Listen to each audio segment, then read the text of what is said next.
Hello students, मैं संतोष कुमार यादव आप सभी का इस ऑनलाइन सेशन में स्वागत करता हूं। आज हम पढ़ेंगे क्लास 11 बिजनेस स्टडी में chapter 1 nature and purpose of business.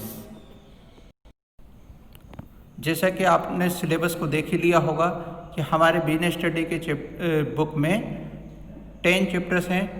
हमारा पहला चैप्टर है nature and purpose of business. तो इस चैप्टर में हम क्या क्या पढ़ेंगे, तो हम यहाँ पर सीखेंगे मीनिंग ऑफ ह्यूमन एक्टिविटीज़, यानी कि मनुष्य द्वारा कौन कौन सी एक्टिविटीज़ की जाती हैं, उनका क्या अर्थ होता है, उनमें इकोनॉमिक एक्टिविटीज़ कौन कौन सी हैं, किस प्रकार से हम पहचानेंगे कि कौन सी एक्टिविटी इकोनॉमिक है, उसके कौन कौन से टाइप होते हैं। हम यहाँ पढ़ेंगे कि बिजनेस, प्रोफेशन और एम्प्लॉयमेंट के बीच में क्या अंतर होता है। हम ये भी पढ़ेंगे कि नॉन इकोनॉमिक एक्टिविटीज़ क्या होती हैं, उनका क्या अर्थ है, उनके कौन कौन से प्रकार होते हैं। यानी एक ह्यूमन एक्टिविटीज़ को दो भागों में बांटा गया है, इकोनॉमिक एक्टिविटी और नॉन इकोनॉमिक एक्टिविटीज़। इसके बाद में हम उनके बीच में क्या अंतर है, डिफरेंस क्या है, ये देखेंगे।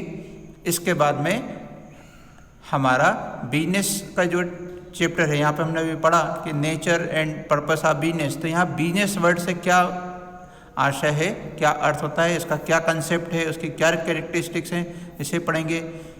फिर हम ये पढ़ेंगे कि बिजनेस को एक इकोनॉमिक एक्टिविटी क्यों कहा जाता है, बिजनेस के क्या उद्देश्य होते हैं, इकोनॉमिक, सोशल और इंडिविजुअल कौन कौन से उद्देश्य इसके होते हैं, प्रॉफिट का एक बिजनेस में क्या रोल होता है।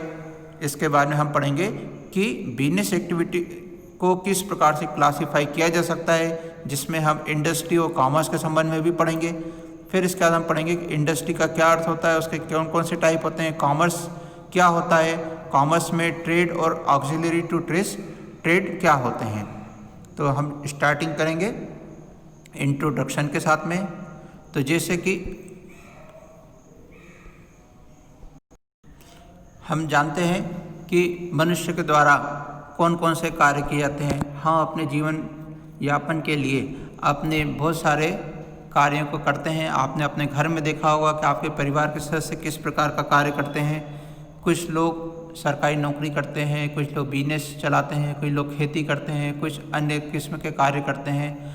हमारे द्वारा इस प्रकार से अपने जीवन यापन के लिए जो भी कार्य किए जाते हैं, उनके द्वारा हम कुछ पैसा कमाते हैं और इस पैसे के द्वारा हम अपनी आवश्यकताओं की पूर्ति करते हैं। इन एक्टिविटीज़ के द्वारा हम कुछ कार्यों के लिए पैसा कमाते हैं और कुछ कार्यों से पैसा नहीं कमाते। इन आधार पर हम यहाँ कह सकते हैं कि ह्यूमन एक्टिविटीज़ के दो टाइप होते हैं। There are 2 types of human activities that will be classified as economic activities and non economic activities. तो फर्स्ट है economic activities. Activities which are undertaken by people with the object of earning money are known as economic activities। यहाँ पर हमें ये ध्यान रखना पड़ेगा कि जब किसी मनुष्य के द्वारा पैसा कमाने के लिए कोई कार्य किया जाता है तो उसे इकोनॉमिक एक्टिविटी कहा जाता है। यानी कि यहाँ पर ऑब्जेक्ट कार्य करने का होना चाहिए पैसा कमाना। यहाँ पर पैसा कमाने के लिए हम क्या क्या कर सकते हैं, इसमें हमारे द्वारा किसी वस्तु को उत्पादन कार्य किया जा सकता है, लेन देन किया जा सकता है, एक्सचेंज कर सकते हैं, प्रोडक्शन कर सकते हैं, एक्सचेंज कर सकते हैं, या फिर हम दुकानदारों के सामान, गुड्स और सर्विसेज का डिस्ट्रीब्यूशन का कार्य भी कर सकते हैं। इकोनॉमिक एक्टिविटीज़ का उद्देश्य जो हम आय अर्जित करना चाहते हैं उसके लिए पैसा कमाना होता है। यानी कि हम जो भी कार्य करेंगे उससे हम कोई पैसा कमाना चाहते हैं तो हम ऐसी एक्टिविटी में स्वयं को शामिल करते हैं जिससे कि हम इतना पैसा कमा सकें कि हमारी आवश्यकताएं पूरी की जा सकती हैं और उससे हमारे संपत्तियों का निर्माण हम कर सकते हैं। अब हम देख सकते हैं एग्जाम्पल कौन कौन से हैं इकोनॉमिक एक्टिविटी के। आप एक देख सकते हैं पहले चित्र में कि यहाँ पर एक डॉक्टर हैं जो किसी मरीज का उपचार कर रहे हैं, और दूसरी ओर हम देख सकते हैं कि एक फैक्ट्री है जहाँ पर कि कुछ लोग कार्य कर रहे हैं। तो इकोनॉमिक एक्टिविटीज़ के अंदर हम देख सकते हैं production of goods in A factory यहाँ पे चल रहा है, और दूसरा है distribution of goods by A wholesaler retailer, यहाँ पे दुकान से उनका माल भी बेचा जाता है। तो हम ये कह सकते हैं कि फैक्ट्री के अंदर माल का बनाना, गुड्स को होलसेलर या रिटेलर को डिस्ट्रीब्यूशन करना, एक फैक्ट्री में काम करना, डॉक्टर के द्वारा अपने मरीज का उपचार करना, एक वकील के द्वारा अपने क्लाइंट्स की सर्विस देना, और इसी प्रकार से एक स्कूल के अंदर टीचर्स के द्वारा आप लोगों को पढ़ाने का कार्य करना, ये सभी इकोनॉमिक एक्टिविटी में शामिल किया जाता है, क्योंकि ये सभी लोग इस कार्य को पैसा कमाने के लिए कर रहे हैं। तो यहाँ पर उद्देश्य क्या होता है? पैसा कमाना। तो इस प्रकार से हम समझ सकते हैं कि वो कार्य जो पैसा कमाने के लिए किया जाता है उसे हम इकोनॉमिक एक्टिविटी कहते हैं। अब हम देखेंगे इकोनॉमिक एक्टिविटी कितने प्रकार की होती है। तो यहाँ पर दिया गया है कि इकोनॉमिक एक्टिविटीज़ को हम 3 भागों में बांट सकते हैं। इसकी 3 कैटेगरियाँ की जा सकती हैं। फर्स्ट है बिजनेस, सेकंड है प्रोफेशन और थर्ड है एम्प्लॉयमेंट। तो फर्स्ट हम पढ़ेंगे बिजनेस के बारे में। हमारे चैप्टर के नाम में भी बिजनेस जुड़ा हुआ है। Business refer to those economic activities which are connected with the production, purchase, sale और डिस्ट्रीब्यूशन ऑफ गुड्स और services with the main objectives of earning profit. यानी हम उन इकोनॉमिक एक्टिविटीज़ को बिजनेस का कह सकते हैं जिनमें कि किसी वस्तु का या सेवाओं का उत्पादन कार्य होता है, यानी गुड्स या सर्विसेज का प्रोडक्शन होता है, या फिर हम उन गुड्स को परचेज करते हैं, फिर सेल करते हैं, या फिर हमारे द्वारा गुड्स और सर्विसेज का डिस्ट्रीब्यूशन का कार्य प्रॉफिट अर्न करने को उद्देश्य को ध्यान में रखते हुए किया जाता है। यानी बिजनेस के डेफिनेशन में हम कह सकते हैं प्रोडक्शन करना, सेल परचेज करना और डिस्ट्रीब्यूशन करना होता है, और इन सब को हम करते समय हमारा मेन ऑब्जेक्टिव होना चाहिए प्रॉफिट अर्न करना, तो उसे हम बिजनेस कहते हैं। इसके एग्जांपल देख सकते हैं, जैसे फिशिंग का कार्य करना, मछली पकड़ी जाती है कोई उनको बेच कर पैसा कमाने के लिए। इसी प्रकार से माइनिंग के द्वारा हम ज़मीन से या पानी से कुछ ओर्स को निकालने का कार्य करते हैं, जैसे कि कोयला निकालना, लोहा निकालना। इसी प्रकार से फार्मिंग की जाती है, तो उसमें खेती की जा रही है जिससे उस प्रोडक्शन को हम बेच करके पैसा कमाना चाहते हैं। मैन्युफैक्चरिंग के अंतर्गत कुछ गुड्स का प्रोडक्शन किया जाता है और होल सेल के अंदर बड़ी मात्रा में गुड्स की सेल की जाती है। इसके बाद में आता है नेक्स्ट प्रोफेशन। इसे हिंदी में पेशा कहा जाता है। जैसे कि डॉक्टर एक प्रोफेशनल व्यक्ति होता है, इंजीनियर, लॉयर, चार्टर्ड अकाउंटेंट, इन्हें प्रोफेशनल पर्सन कहा जाता है। तो अब हम समझेंगे कि इसमें क्या विशेषता होनी चाहिए जिसे कि प्रोफेशन कह सकते हैं। क्या एक बार्बर या नाई भी एक प्रोफेशनल होता है? तब समझने का प्रयास करेंगे। Profession refers to the activities which require special knowledge and skill to be applied by an individual in his work to earn a living. अर्थात प्रोफेशन उस क्रिया को कहा जाता है, उस एक्टिविटी को कहते हैं जिसे करने के लिए हमें किसी विशेष ज्ञान की आवश्यकता होती है, स्पेशल नॉलेज हमें चाहिए होता है, और उसका उपयोग किस प्रकार से किया जाए इसकी स्किल हमें अर्जित करना होती। तो डॉक्टर के द्वारा अपना चिकित्सा का कार्य करने के लिए एक स्पेशल नॉलेज यानी डॉक्टर का कोर्स पढ़ना पड़ता है। उसके बाद में ही उस ज्ञान के व्यावहारिक उपयोग के आधार पर ही उसके द्वारा मरीजों का इलाज किया जाता है। इसी प्रकार से किसी लॉयर या वकील के द्वारा पहले लॉ की पढ़ाई करना होती है और बाद में उसी नॉलेज का वो कोर्ट में उपयोग करके पैसा कमाता है। इस प्रकार से हम कह सकते हैं कि प्रोफेशन के अंदर वो एक्टिविटी शामिल की जाती हैं जिन्हें करने के लिए कोई स्पेसिफिक कोर्स करना होता है, और उसमें जो सिखाई गई नॉलेज है उसका प्रैक्टिकली उपयोग आप अपनी स्किल के द्वारा करते हैं, और ये स्किल भी आपको सिखाई जाती हैं कि किस प्रकार से इनका उपयोग किया जाना चाहिए। These activities are subject to guidelines or code of conduct laid down by professional body।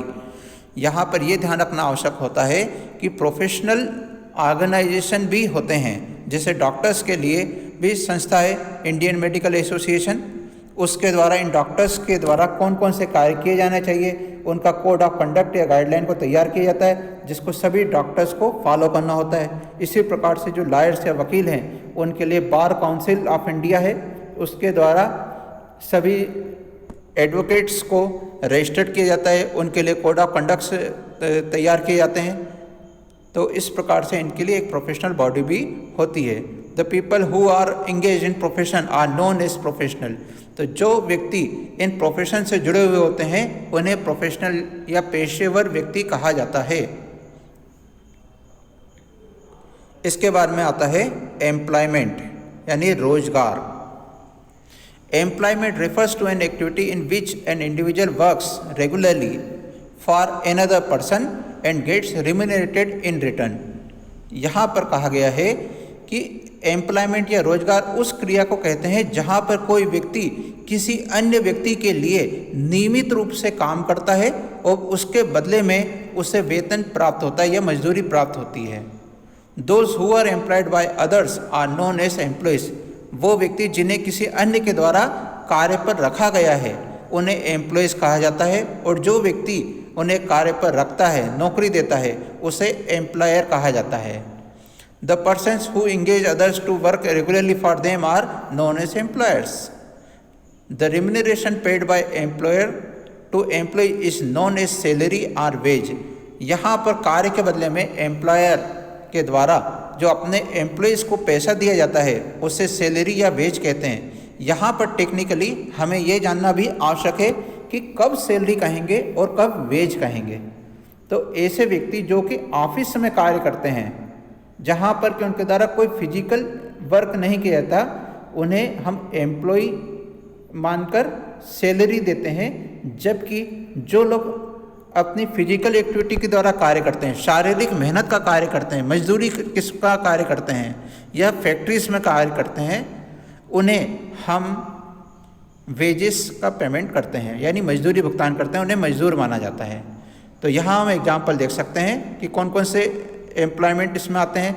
तो working in offices, banks, insurance company, shops as a manager, clerk, peon, salesman etcetera. यहाँ हम देख सकते हैं कि रोजगार में क्या क्या चीज़ आती है। तो अभी हमने पढ़ा कि बिजनेस क्या होता है, प्रोफेशन क्या होता है, एम्प्लॉयमेंट क्या होता है। तो परीक्षा की दृष्टि से आपको इनके बीच में अंतर पूछा जा सकता है कि इन तीनों एक्टिविटीज़ में क्या अंतर होता है। तो ये अंतर आपके लिए दिया गया है, आप इसे देख सकते हैं। इसमें बताया गया है कि किन किन एंगल के आधार पर इनमें अंतर किया जा सकता है। हमने उसे संक्षेप में भी समझा है। यहाँ पर इसको डिटेल में डिफरेंसेस बताए गए हैं कि कौन कौन से डिफरेंस होते हैं। इसके आप अपने बुक से रीडिंग कर सकते हैं। इसके बाद में पॉइंट 2.2 नॉन इकोनॉमिक एक्टिविटीज़। अभी हमने पढ़ी ऐसी एक्टिविटीज़ जिसमें कि हम जो भी कार्य करते हैं वो पैसा कमाने के लिए किया जाता है। अब हम पढ़ेंगे नॉन इकोनॉमिक एक्टिविटीज़। ये वो एक्टिविटी होती हैं जो किसी इंडिविजुअल के द्वारा साइकोलॉजिकल सेटिस्फेक्शन के लिए की जाती हैं, जिसमें कि उसका उद्देश्य पैसा कमाना नहीं होता।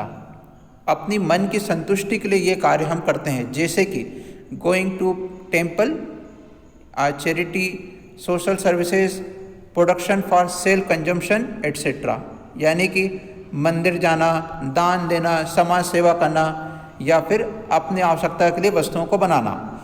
तो इस प्रकार के जो कार्य होते हैं इसमें हम पैसा कमाने के लिए कोई कार्य नहीं करते, बल्कि अपने मन की संतुष्टि के लिए, आत्मा की संतुष्टि के लिए हम कार्य करते हैं। इसलिए इन्हें नॉन इकोनॉमिक एक्टिविटीज़ कहा जाता है।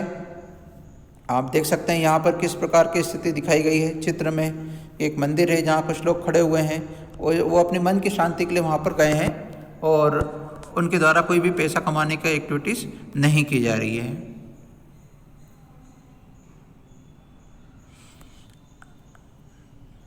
अब हमें ये देखना है कि कौन सी एक्टिविटी इकोनॉमिक है, कौन सी नॉन इकोनॉमिक है। तो वेदर एक्टिविटी इज इकोनॉमिक और non economic, it depends on the motive which it is perform. यानी कि नॉन इकोनॉमिक एक्टिविटी और इकोनॉमिक एक्टिविटी में अंतर जो है वो केवल इस मोटिव का है कि वो एक्टिविटी हमने किस लिए की थी। क्या हमारा उद्देश्य पैसा कमाना था या पैसा कमाना नहीं था। यदि हमने पैसा कमाने के लिए कोई एक्टिविटी की है तो उसे हम क्या कहेंगे, इकोनॉमिक एक्टिविटी। जबकि बिना पैसा कमाए कोई कार्य हम करना चाहते हैं तो उसे हम नॉन इकोनॉमिक एक्टिविटी कहते हैं। The same activity can be economic if it is results in earning money and can be non economic if and result is not monetary gain. यहाँ पर कहने का प्रयास किया गया है कि एक एक्टिविटी कभी इकोनॉमिक भी हो सकती है और कभी नॉन इकोनॉमिक भी हो सकती है। जैसे कि एक डॉक्टर के द्वारा अपने पेशेंट का इलाज करने के बाद में पैसा लिया जाना इकोनॉमिक एक्टिविटी होती है, जबकि उसी डॉक्टर के द्वारा अपने परिवार के किसी मेंबर के बीमार हो जाने पर उसके इलाज के बदले में कोई पैसा नहीं लिया जाता, तो ये नॉन इकोनॉमिक एक्टिविटी हो गई, क्योंकि इसमें कोई पैसा नहीं मिला और पहले जो तरीका था पेशेंट का वहाँ पर पैसा मिला, इसलिए वो इकोनॉमिक एक्टिविटी हो गई। तो इस प्रकार से हम कह सकते हैं कि हमारा उद्देश्य ही ये तय करता है कि कौन सी एक्टिविटी इकोनॉमिक होगी और कौन सी नॉन इकोनॉमिक एक्टिविटी होगी। इसके बाद में परीक्षा की दृष्टि से इकोनॉमिक एक्टिविटी और नॉन इकोनॉमिक एक्टिविटी में क्या अंतर होता है, ये एक महत्वपूर्ण प्रश्न है, इसे हमें अच्छे से समझने का प्रयास करना चाहिए। नेक्स्ट टॉपिक हम पढ़ेंगे ह्यूमन एक्टिविटीज़ के बारे में। तो जैसा कि अभी हम इसके संबंध में पहले ही कुछ पढ़ चुके हैं कि ह्यूमन एक्टिविटीज़ जो हैं उन्हें हम मूल रूप से दो भागों में बांट सकते हैं। फर्स्ट है इकोनॉमिक एक्टिविटीज़ और सेकंड है नॉन इकोनॉमिक एक्टिविटीज़। अभी हमने पढ़ा कि इकोनॉमिक एक्टिविटीज़ को भी तीन भागों में बांटा गया है, जिसमें फर्स्ट हमने पढ़ा है बिजनेस, सेकंड है प्रोफेशन और थर्ड पढ़ा एम्प्लॉयमेंट के बारे में। इसके बाद में नॉन इकोनॉमिक एक्टिविटीज़ जो हैं इन्हें भी तीन भागों में बांटा जा सकता है, जो कि फर्स्ट होती है रिलीजन से रिलेटेड, इसमें हम अपने धर्म संबंधी इच्छाओं की पूर्ति के लिए कार्य करते हैं। दूसरा होती है पेरेंटल, जिसमें अपने परिवार की आवश्यकताओं के लिए कार्य करते हैं। और तीसरी होती है सोशल, जिसमें कि हम समाज सेवा की भावना से प्रेरित होकर कोई कार्य करते हैं। यानी इनमें हमें अपने धर्म संबंधी आवश्यकताओं की धार्मिक आवश्यकताओं के लिए कार्य करते हैं, या पारिवारिक जरूरतों के लिए कार्य करते हैं, या समाज सेवा के लिए कार्य करते हैं। अब हम पढ़ेंगे concept and characteristics of business. Business is a wide term, यानी कि बिजनेस की जब हम बात करते हैं तो इसमें बहुत सारी बातें इसमें शामिल हो जाती हैं। It includes all occupations in which people are busy in earning income either by production or purchase and sale of exchange of goods and services to satisfy the needs of other people with the main objectives of earning profit। इसमें बताया गया है कि हम जब business की बात करते हैं तो इसमें वे सभी कार्य शामिल हो जाते हैं जिसमें कि हम लाभ कमाने के उद्देश्य को मुख्य रखते हुए पैसा कमाते हैं। इसके लिए चाहे हमारे द्वारा परचेस की जा रही हो, सेल की जा रही हो, या हम प्रोडक्शन का कार्य कर रहे हों, या फिर सर्विसेज देने का कार्य करते हों। इसमें प्रोडक्शन भी शामिल है, सेल परचेस भी शामिल है और सर्विसेज देना भी शामिल होता है। इसमें सभी तरह की सर्विसेज, सभी तरह का प्रोडक्शन, सभी तरह की सेल परचेस को इंक्लूड कर लिया जाता है। In modern times business is no longer dealing with only goods और सर्विसेज। आज के समय में बिजनेस केवल गुड्स या सर्विसेज से लिंक ही नहीं रह गया है। जैसे कि पहले के टाइम पर केवल गुड्स का प्रोडक्शन होता था या सर्विसेज होती थी। It can not be defined in terms of profit only, और आज के दृश्य में इसे केवल लाभ के आधार पर हम नहीं देख सकते। It has become an integral part of society. In modern times business include the following activities. आज के दौर में इसमें समाज का भी एक महत्वपूर्ण योगदान है। हम देख सकते हैं कि कौन कौन सी एक्टिविटीज़ इसमें अब शामिल की जाती हैं। तो ए पॉइंट में दिया है creating a customer for itself, B है converting economic resources into goods and services keeping in mind the preferences of customers, innovating new products और services. Innovation may lead to technological upgradation of production processes, and D है marketing these innovative products and services so that these can reach the customer।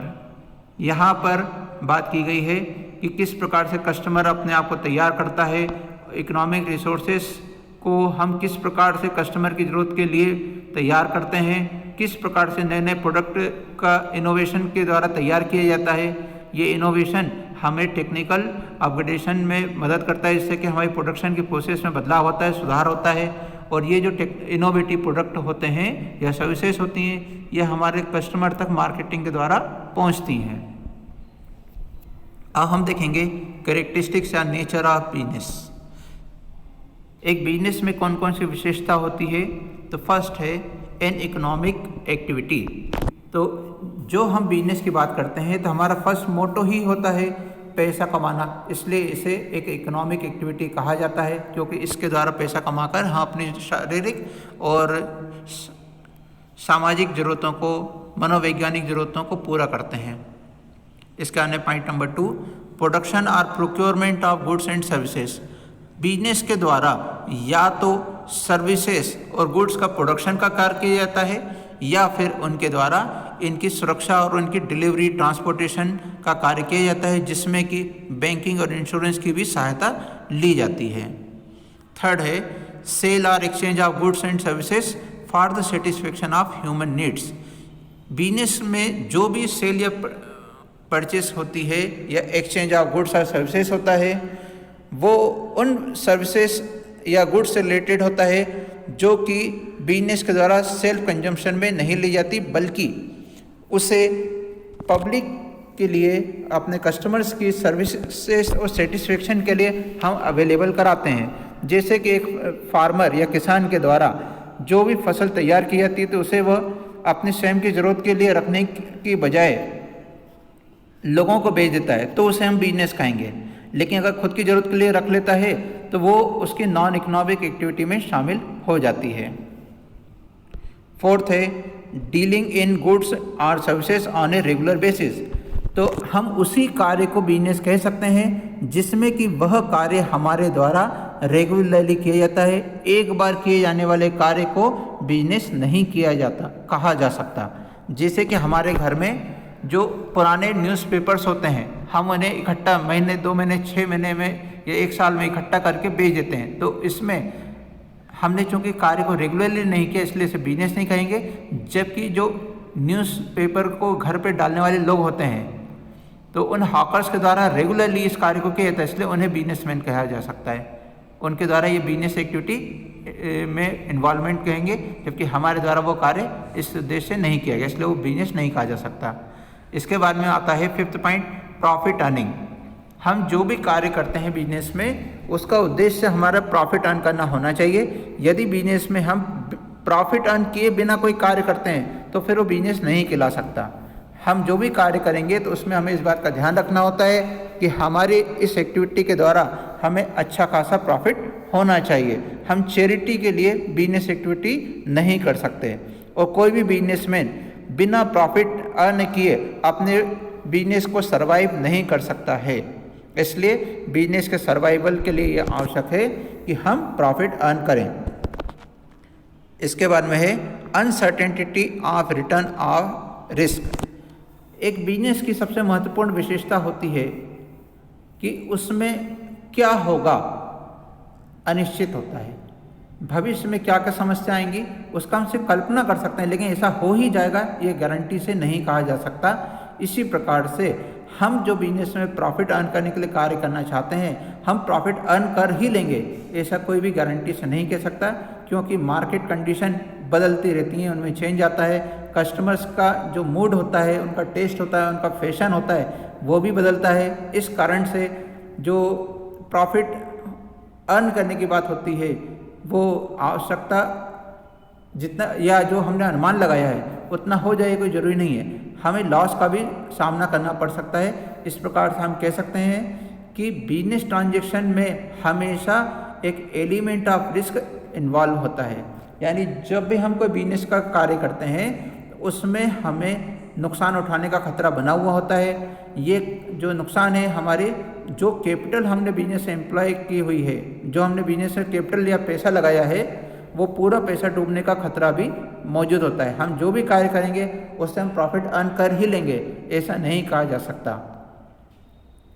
इस प्रकार से हमने देखा कि business की कौन कौन सी करेक्टरिस्टिक्स होती हैं, उसका नेचर किस प्रकार का है, उसी को यहाँ पर बिंदुवार समरी के रूप में दिया गया है। कि पहला है एक इकोनॉमिक एक्टिविटी है, दूसरा है प्रोडक्शन या procurement of goods and services इसमें होता है, तीसरा है सेल्स और exchange of goods and services for the satisfaction of human needs. यहाँ पर हम जो भी सेलिंग परचेसिंग का कार्य करते हैं वो ह्यूमन नीड्स को पूरा करने के लिए किया जाता है। इसमें पशु पक्षी जानवरों की नीड्स को पूरा करके हम कार्य करने का ध्यान में नहीं रखते। यदि उनका केयर मनुष्यों के द्वारा किया जाता हो तो वो सब बिजनेस में आ जाता है, लेकिन यदि वो स्वतंत्र जंगली जानवर हैं तो वो इसमें शामिल नहीं किए जा सकते। डीलिंग इन गुड्स और services in a regular basis होना चाहिए, प्रॉफिट अर्निंग होना चाहिए और अनसर्टेनिटी ऑफ रिस्क इसमें होती है।